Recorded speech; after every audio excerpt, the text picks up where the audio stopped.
As the Pope bids farewell to the Vatican, it's also goodbye to Twitter.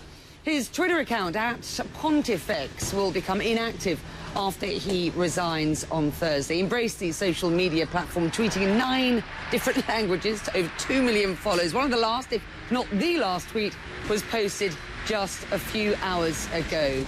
If only everyone could experience the joy of being Christian, being loved by God, who gave his son for us, he said. The Vatican says the @Pontifex handle will be available to the next Pope, should he want it. Well, one of CNI's iReporters was amongst the thousands with me here in St. Peter's Square, just behind us at Vatican City. Filipino priest Joel Camaya got up bright and early to see the Pope speak. Despite it being an emotional event, he said the atmosphere in the crowd was decidedly festive. And I'm pleased to say Father Camaya is with me this evening.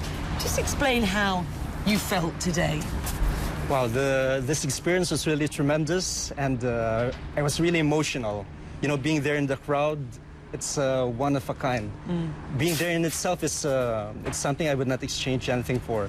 Yeah. I noticed the plethora of people from so many different countries around the world. Lots of Filipinos. I noticed Mexico, and I saw some Chinese flags, which is very unusual, isn't it? Given that the religion has been such a small part of the Chinese world for so long. What do you think happens next with the church? Because it's been tough. Yeah, in fact, that was the speech of our Pope in the morning all about. It's about the rough sailing that has been in these past months. Well, it's safe to say that that our Pope reigned in a time when there was a lot of trouble.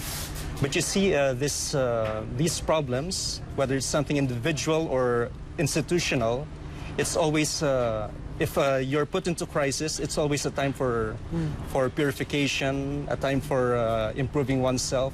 And I believe, as what the Pope had said, that the Church would not sink. And in my opinion, it will even be better.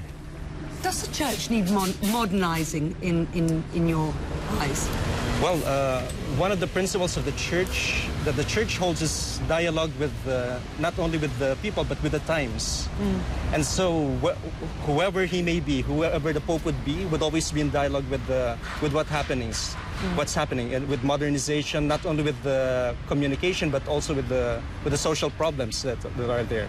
We thank you so much for joining us here in Rome this evening. Thank you. Thank you so much.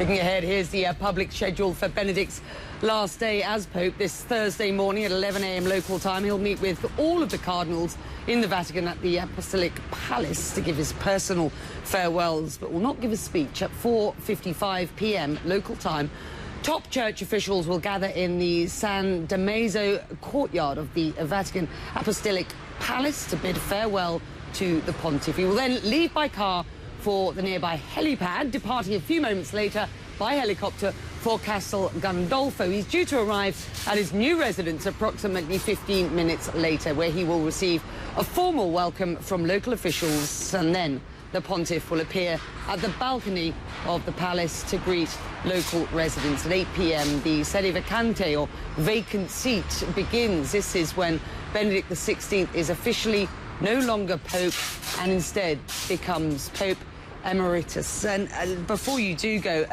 His Holiness is the way that he will be referred to, although there's no doubt we'll see him very rarely, if at all.